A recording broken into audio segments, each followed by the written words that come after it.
WTIM.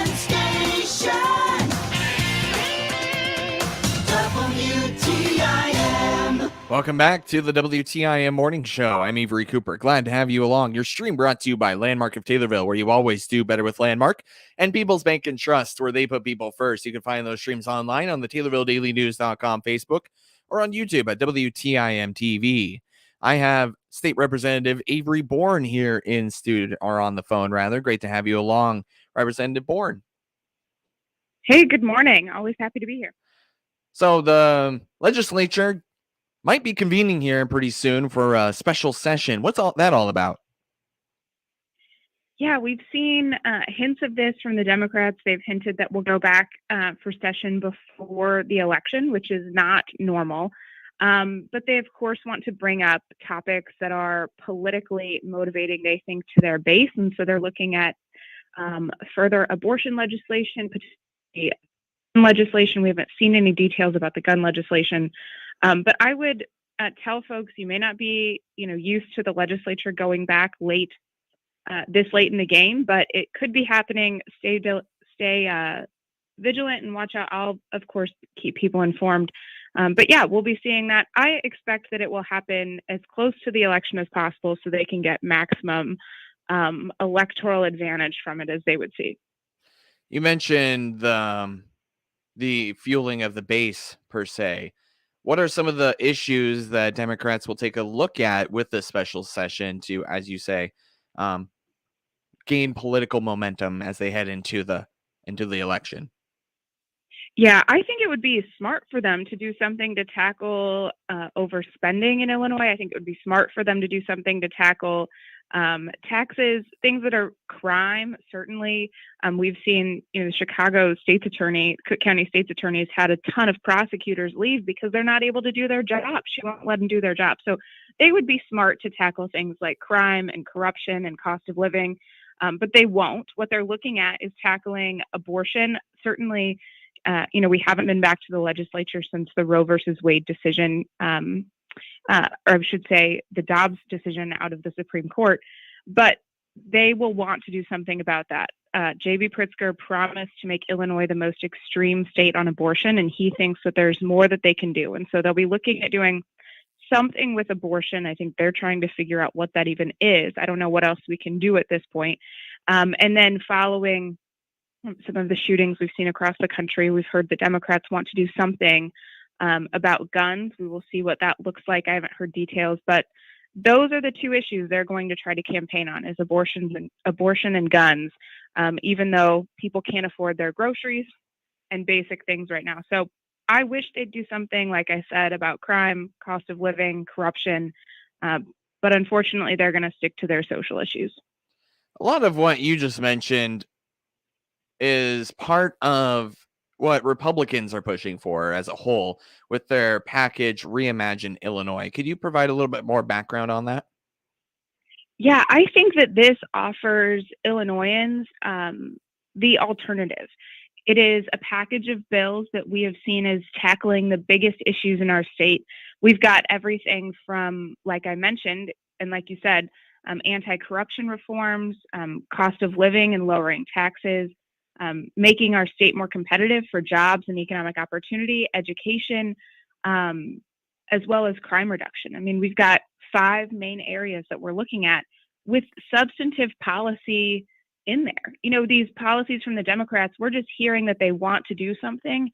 We've introduced over 80 pieces of legislation for all of these things together. And so the bills are out there. People can look at them. Legislators can look at them and see what Republican ideas are to fix the state. And look, these aren't hard.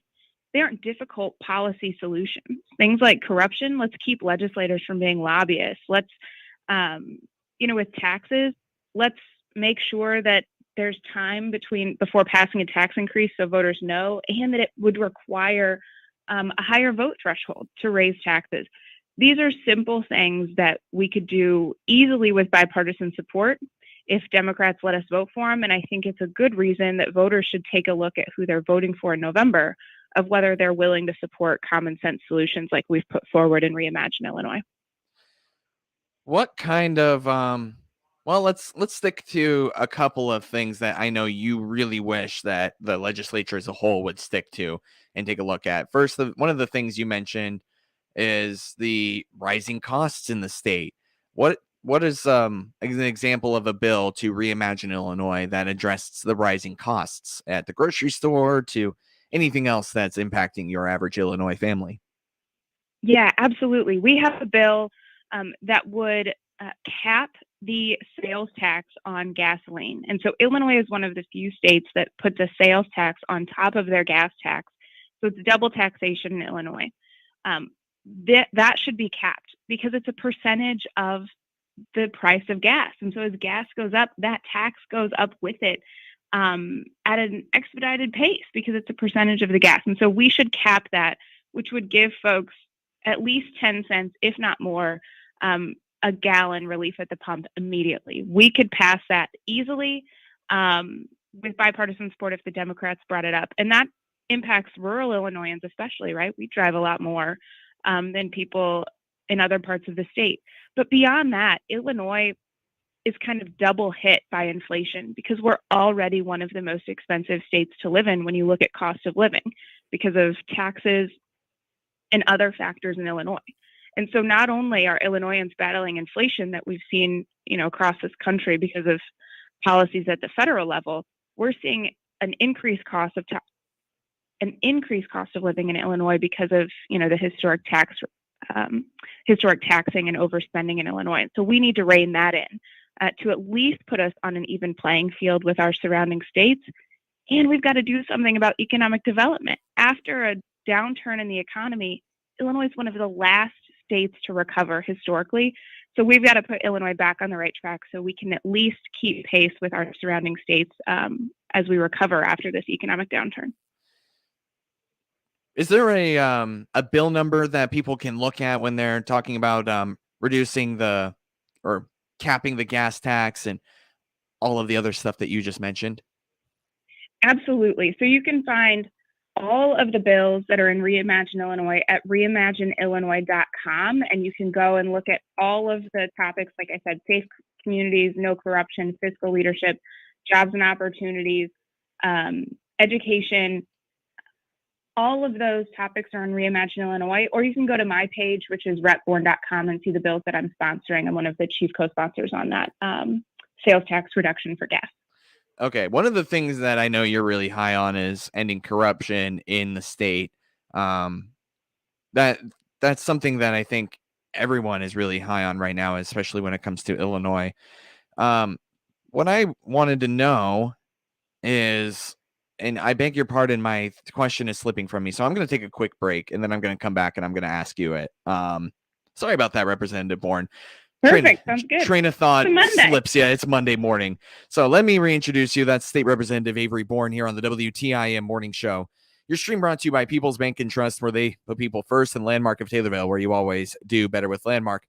More from her after this short break right here on WTIM, your information station.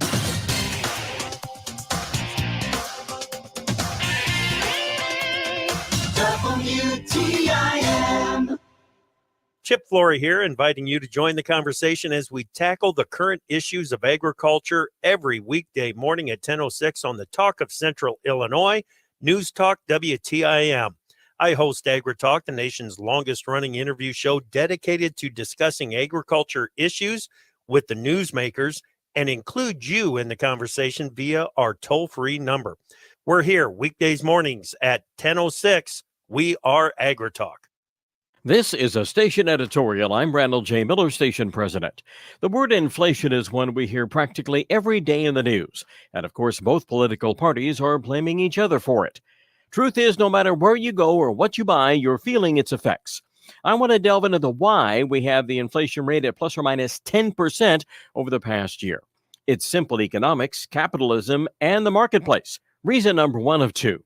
When both parties passed legislation borrowing or printing over $2 trillion, that's trillion with a T, dollars to pass out, claiming the country needed it in 2021 despite the signs the economy was doing okay, that's going to cause inflation and a lot of it. Reason number two of two. When politicians shut off the domestic oil spigot because the majority party is realizing that instead of having 4 years to pass their green agenda, they now have less than 3 months, they've got to stop anything that'll increase domestic oil supply and more, begin ramping down anything that burns fossil fuel. The problem is when you shut down increased production of fossil fuels that still power homes, businesses, and factories, you can't ramp up the green agenda to generate power fast enough. Wind and solar aren't being built quick enough to replace the fossil fuels the majority party are shutting down. That's why one of my transmitter side power bills last month went from $1,200 to over $3,100. Ouch. Well, there you have it. Simple economics, capitalism, and the marketplace. And when politicians tamper with it, it turns into a mess and is hitting our pocketbooks and will continue to do so for quite a while. When the marketplace is left alone without any tampering by the government, it works pretty well. When government, whether it's federal or state, does tamper with it, you and I will be paying more for our energy, goods, and services for a long time. That's our opinion. We welcome yours. Our email address is editorial@randyradio.com. Hi, I'm Dr. Paul Tufan from Taylorville Urgent Care. We're a walk-in clinic that's open 7 days a week to take care of sniffles, injuries, broken bones, and more. Find out more by clicking on our icon at TaylorvilleDailyNews.com. Just Beds are the yawn exterminators, and they can give you a better night's sleep. Choose from Bemco, Chatham & Wells, Sealy, Simmons, and Tempur-Pedic. Find out the many models and styles available on their updated website by clicking their icon at TaylorvilleDailyNews.com.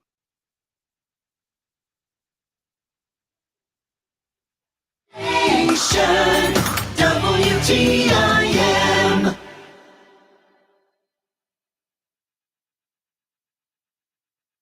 Welcome back to the WTIM Morning Show. I'm Avery Cooper. Glad to have you along. Your stream is brought to you by People's Bank and Trust, where they put people first, and Landmark of Taylorville, where you always do better with Landmark. I'm here on the phone with State Representative Avery Bourne, and I lost my train of thought before going into break. I had a question about the culture of corruption in Illinois, but let's move on because we have something that kind of ties into that a little bit. I want to talk a little bit about redistricting, Representative Avery Bourne. I understand the census occurs once every 10 years, and with the census, state legislatures must redraw their maps. I know that's a big question that you got after the end of the June primary. So I guess what would you like to remind voters about the redistricting that took place over the course of the last, 18 months? Yeah, this is something I think folks had kind of heard of, but didn't realize the implications until they went to go vote and they didn't know some of the people that were on their ballot or expected some people to be on their ballot and they weren't. And that's because the lines have been redrawn. So for everything from Congress on down to county board, those lines look different now based on census numbers and based on partisan gerrymandering in some instances. So if you live in Christian County, there are now 4 different state rep districts and I think 3 different state senator districts in Christian County. And then, county board lines have changed in others. And so I would encourage folks to do their due diligence as they're researching what they think they're going to do this fall. Know who you're represented by. That's really important. And get to know these people who are running for office. See who most aligns with what you think, contact them, get a hold of them. If this is new territory for them, they should be trying to get to know you anyway. But I would encourage folks, look at those maps at the county website, at the state website, and see where you fall, because it could be you and your neighbor have different representatives. So it's good to know who's asking to represent you at your local government or state government. Why is it that it's possible, not necessarily that it happens everywhere, but why is it that it's possible that I could have a different representative than, say, my neighbor? Yeah, this is an interesting question. Now, when you're in the country and maybe they're in a different township, that makes sense if they're, across the road. But if you were in town, we've seen this way too much at the state level. Most of these maps are drawn for partisan advantage. And so they will pull up a map of where everyone lives. They'll layer on top of it how they think people will vote based on their, previous voting in primaries. And they will draw it to either maximize the ability for a Republican to win or maximize the ability for a Democrat to win. And so it is the case. In the current map we're living under, not the new one, Stonington is cut in half. And so people who live across the main road from each other have different representatives. This has happened in many areas throughout the state. So it's not right. I think that it divides up a community's voice. I think it particularly hurts downstate communities. Like when I say Christian County should not have 4 state representatives, it should have 1, maybe 2, but 1 or 2 at the most, not 4. And so in order for our voice to be heard the loudest, people need to be informed about the choice that they're making, and ultimately stand up for fair redistricting reform, which has to happen, absolutely has to happen in order for us to have our voice heard. But also, you were talking about the culture of corruption, to hold elected officials accountable so that voters are picking who represents them and not politicians picking their voters.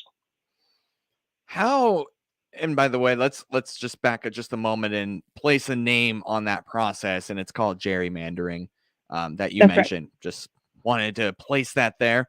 The process of drawing lines in the sand, as they may say. So why is it, or how is it possible, I guess, that lawmakers are able to do this gerrymandering? And is it corruption? What is it? Like, why is this okay?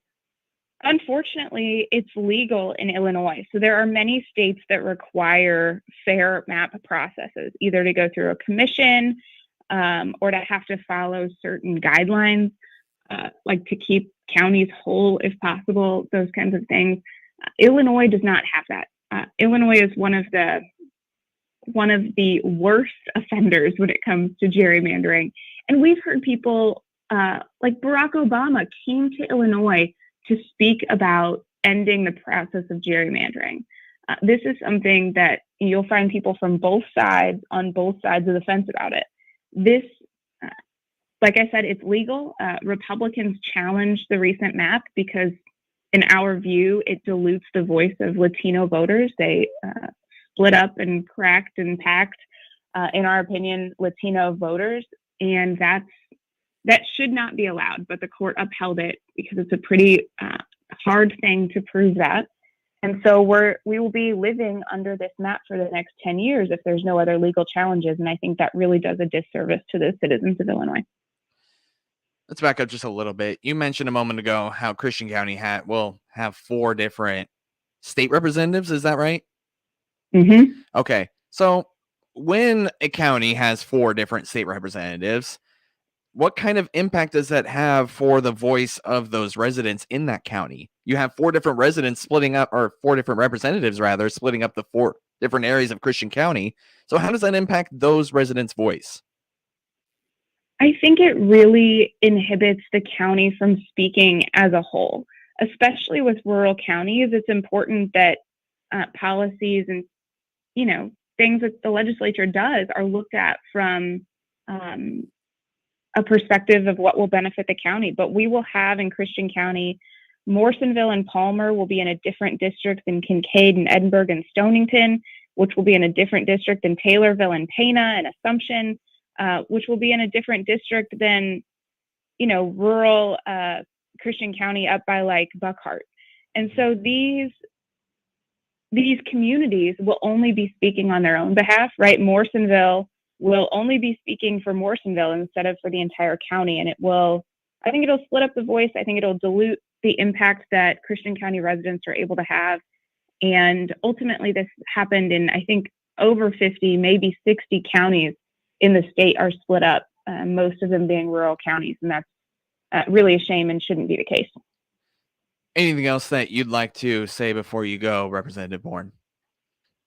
I would just say go Illinois tonight. The Illinois House and Senate are playing the Missouri House and Senate in a softball game at Busch Stadium. So it should be fun. But this is one of the few bipartisan opportunities where we can root for the state and root against Missouri. So it should be really fun. Go Illinois. Thank you, Representative Bourne. Right. Thank you. WTIM.